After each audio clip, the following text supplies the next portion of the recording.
So Jérémy, it's up to you. Okay, so hi everybody, I'm Jérémy, and thank you for being there. So I'm here to present the ongoing work we have with all these wonderful people, which is called SECOMP2CHERI, and where we're attempting to securely compile compartments from a variant of CompCert+ to a capability machine. So I'm going to start with an observation, which is that C is a very unsafe language. In fact, it has hundreds of undefined behaviors. For instance, memory safety issues with buffer overflows, use after free, double free. It also has many other kinds of undefined behaviors with typecasting, concurrency, etc. And sadly, all these undefined behaviors may, and they actually do lead to devastating security vulnerabilities in the real world. For instance, Heartbleed. And in fact, Microsoft and the Chrome team report that 70% of high severity bugs, security bugs, are memory safety bugs. And that's an issue that we want to avoid. But sadly, getting rid of undefined behaviors is not that easy. Because indeed there are so many undefined behaviors, but also because undefined behaviors are actively exploited by modern compilers to produce more efficient code. So by not introducing memory safety checks, for instance.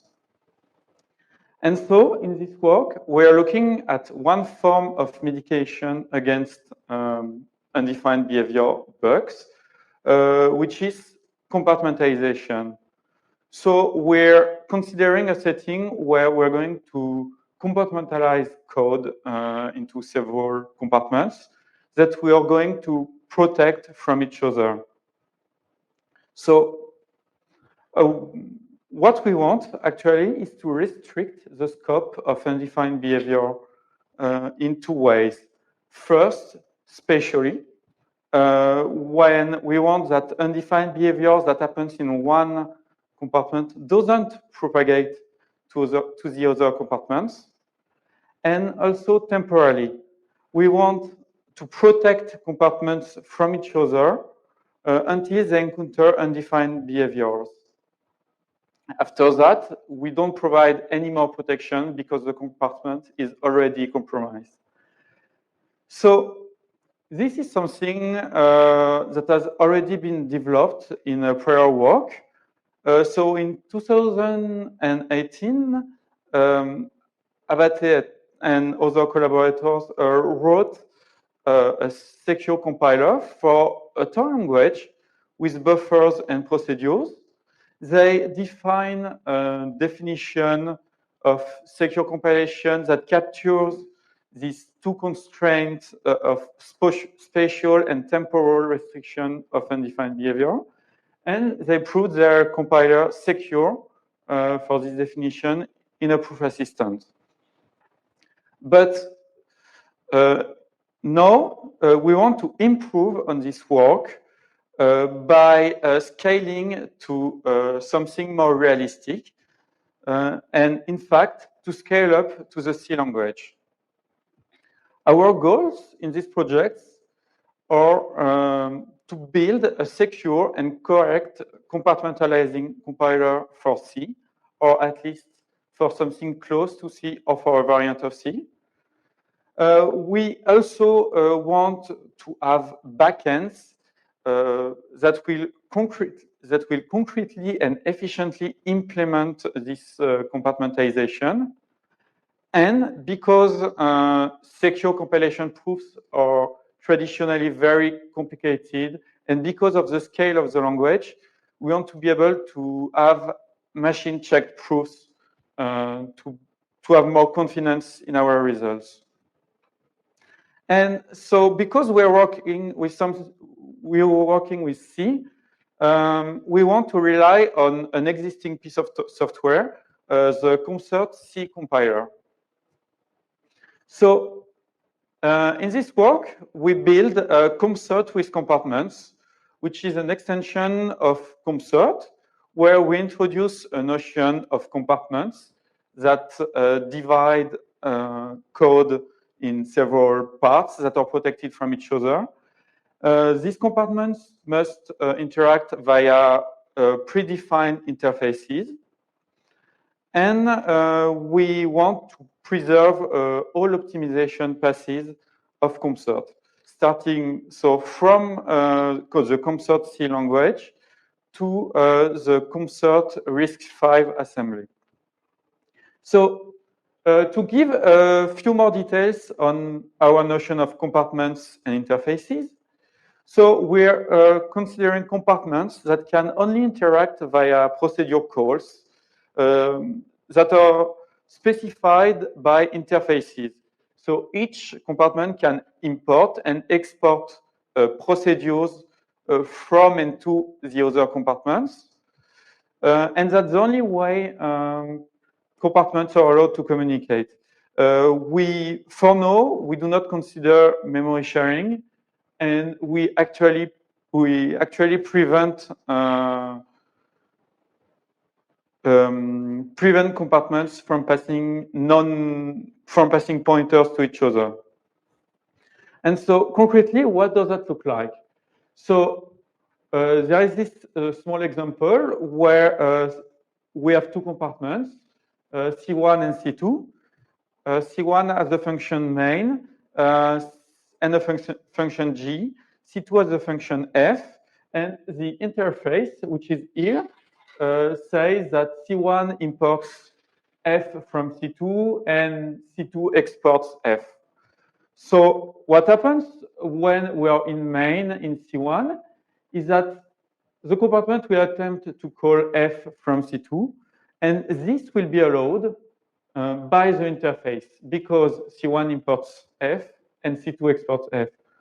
Conversely, when C2 in F tries to call G, which is an internal and private function to the first compartment C1, this is blocked by the interface and we stop the execution. And similarly, if, for instance, C2 had tried passing a pointer, or if it had tried to write somewhere in C1's memory, we would have to stop the execution as well.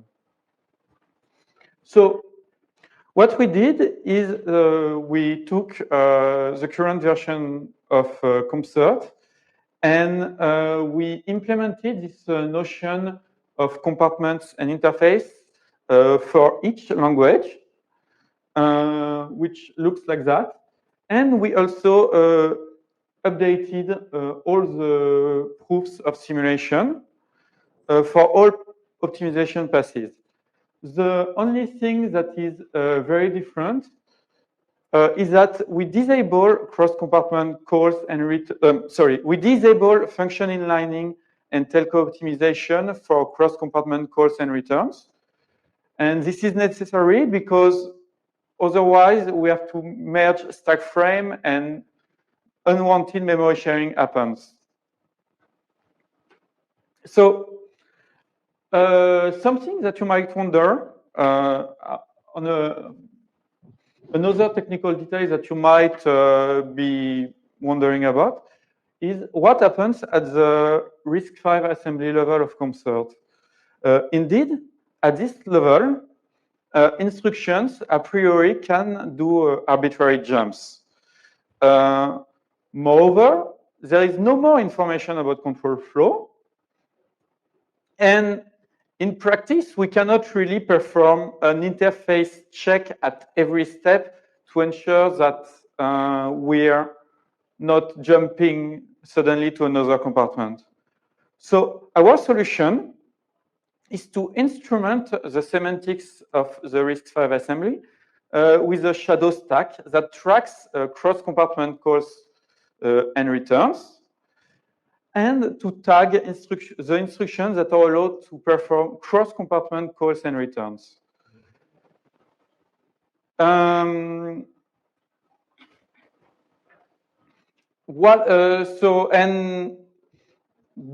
when we encounter an instruction that is not tagged as such, we just forbid it from changing the compartment. So I will illustrate how our shadow stack works on a simple example. So let's imagine we are somewhere in the execution, and the stack looks like this on the left. So the stack pointer points to the stack, and we are at some PC.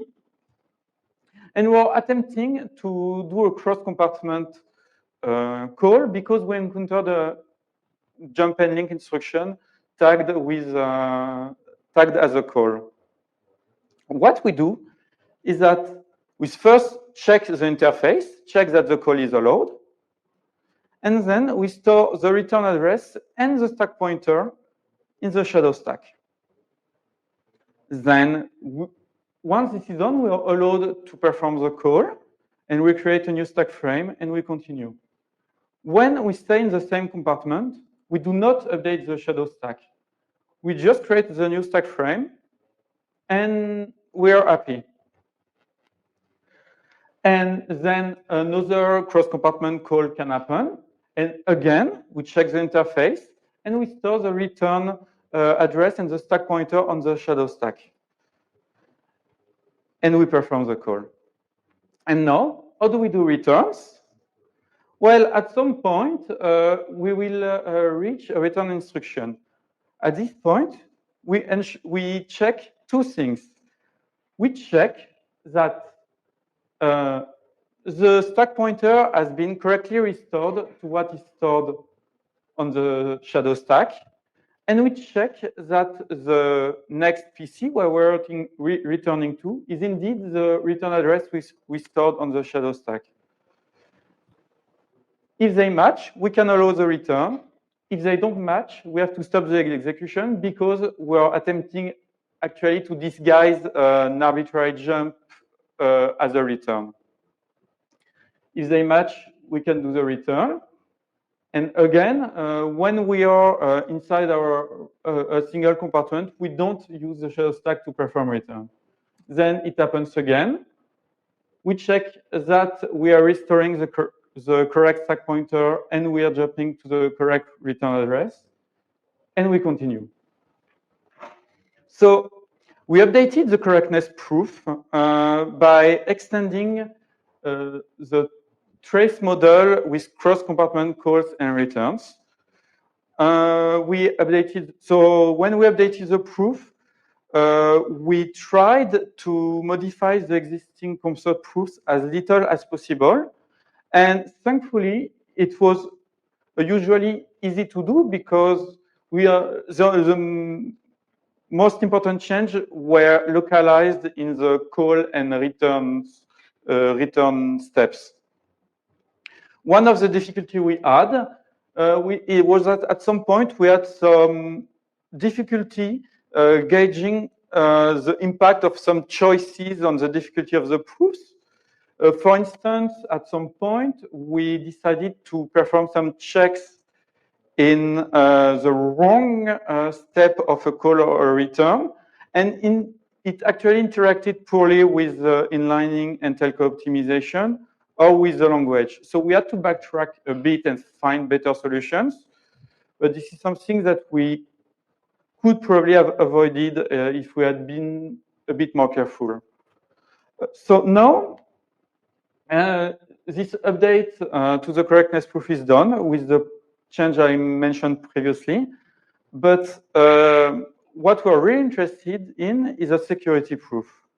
Our goal, again, is to prove a secure compilation result using the existing proof methodology from the paper I mentioned earlier. So you don't need everything that is written here, but this proof technique relies on a few key steps. The first one being the back translation, where we will produce, starting from low-level execution, a whole source program.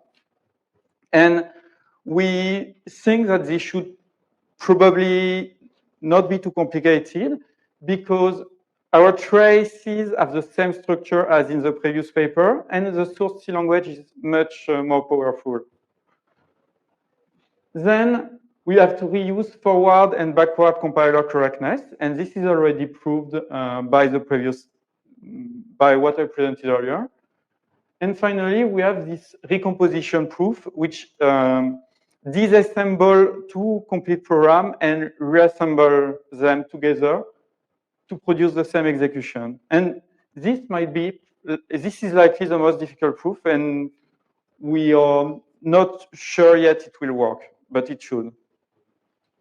So after we will be done with this security proof, there comes the question of the backends.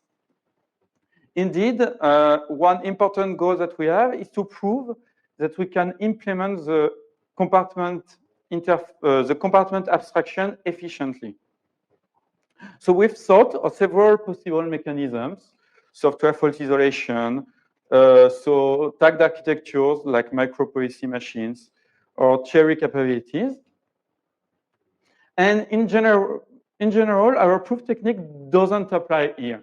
So we will not be able to directly apply the proof technique I just described to these backends, because recomposition likely doesn't hold. So we plan to perform systematic testing of the security property. And actually, we're working on one of these backends. We're working on a cherry backend. So we are designing a cherry capability backend, which is based on two kinds of capabilities that were proposed recently. So uninitialized capabilities, which are capabilities that enforces that you cannot access memory before you write to it. So you cannot read leftover values from before. And directed capabilities, which ensure you cannot simply increase your pointer and access all stack frames. So we know that so from prior work, together, they can be used to implement an efficient and secure calling convention with stack safety. And we are actually a bit modifying the calling convention that was in this work in this way. So we introduce privileged wrappers around calls and returns to prevent passing capabilities and clear registers. The reason is that in the previous work, there was only the goal was only to protect the program part, but here we are trying to both protect the program and the context from each other. Also, because we only care about compartment isolation, but not memory safety in general, we can actually ignore memory safety issues inside the compartment. For this, we will implement pointers as integer offsets to the stack and to the heap. And this solution allows us to pass circular data structure on the stack, which was an issue in the previous calling convention. So to conclude, we have extended CompCert and its correctness proof with the notion of compartments. We have plans for a security proof and at least one backend using capabilities that will allow us to show that we can efficiently enforce our abstractions. And in the longer term, we can think about many things, such as more backends, updating updating our setting to allow memory sharing, which we know how to do, but becomes much more complicated in terms of proofs. We can also consider stronger criteria or something like dynamic component creation. Thank you.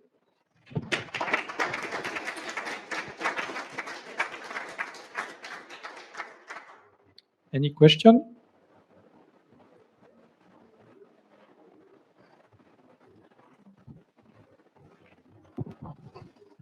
Hi. Two questions. The first one, have you thought about being able to link this code with code like standard libraries, which compiled with standard coding convention? If there's any security preserved across the coding convention change, or it's only in the sandbox of this coding convention that compartmentalization works? You can link with arbitrary code.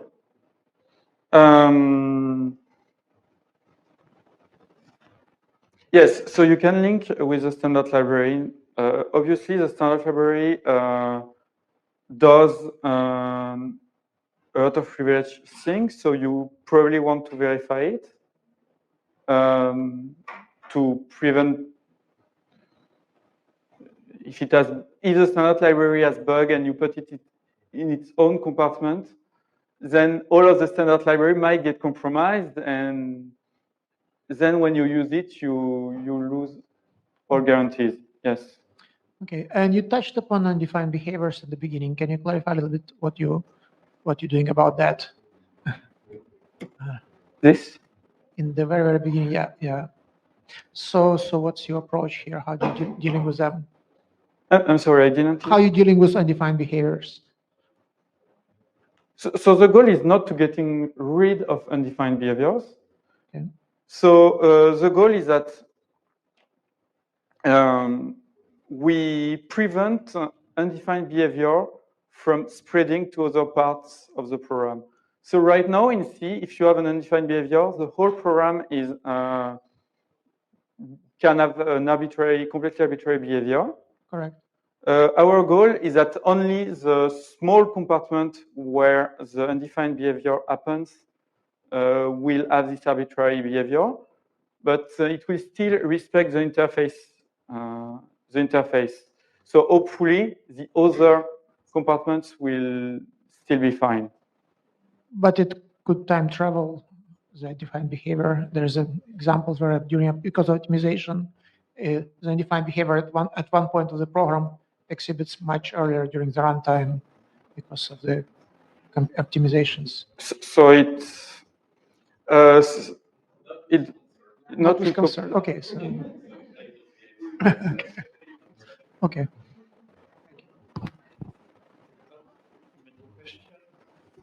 Hi, Jérémy. Thanks for the nice talk. I have a question about one of the issues you present with your approach. So you have this composition recomposition proof for the secure compilation.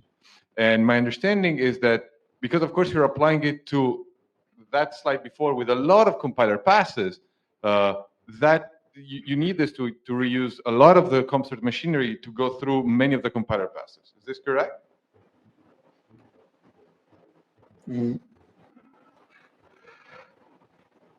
Right. So we need to prove again for compiler correctness. Yeah, exactly, right. But the point then you say that when you're going down to, for example, Cherry, this is not going to work anymore. Yes. So so the recomposition step. This step. And I'm wondering, can you then do a canonical, like another kind of secure compilation proof where you have your usual back translation? Because that's just gonna be for one step of your many other steps. So this would, to me, this looks like you could apply this generic approach to the other steps, and where it breaks, you could try another one. So I would like to understand why are you not suggesting that option? Is it because it would be abysmally complex at the COC level, or I would like to have a bit more understanding. Yes, indeed, you could go. You could write another secure compilation proof, but we don't know how to do it. So the issue in the backend is that many more things become observable. You can probably see allocation. You can see the size of the code you're interacting with, these kind of things. And recomposition works because the trace. So we have this hypothesis that recomposition works because the traces we have are fully abstract. This is an intuition only, but it doesn't seem possible to reuse recomposition. Marco, you got a question? Yeah. Okay, so I think it's a very high-level question, but it might be related to the undefined behavior point before. So you have this blame here, and I was trying to understand, is that just the thing that you say that, oh, you know, the undefined behavior doesn't go around through components? Is that what this blame theorem is saying? Yes. So in the paper from 2018, what actually happens is that there is an iterative game where you start with a set of non-compromised compartments, and when they encounter undefined behavior, you move them to the set of compromised compartments, and you replay, but starting from a different set of compartments. And blame basically here says that the source context we are constructing, the CS, is not something that does undefined behavior right away. Okay. Okay, I see. Thanks.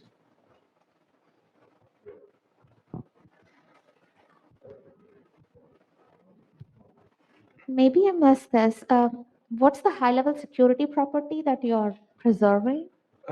Isolation? It's or- a variant of robustly safe or robust safe property preservation. I'm sorry, what? It's a variant of the preservation of safety properties.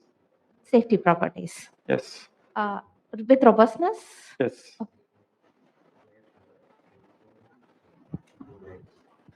Any other question? We have a bit of time.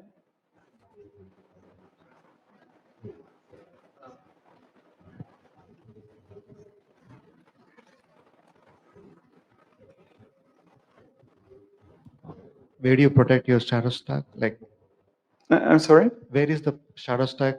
Where do you store the shadow stack, and how do you protect it against attackers? So it's part of the abstract machine. So it's just instrumentation we add to the abstract machine. And then the goal of our backend is to implement this shadow stack. It's implemented as part of the abstract machine, not in a concrete.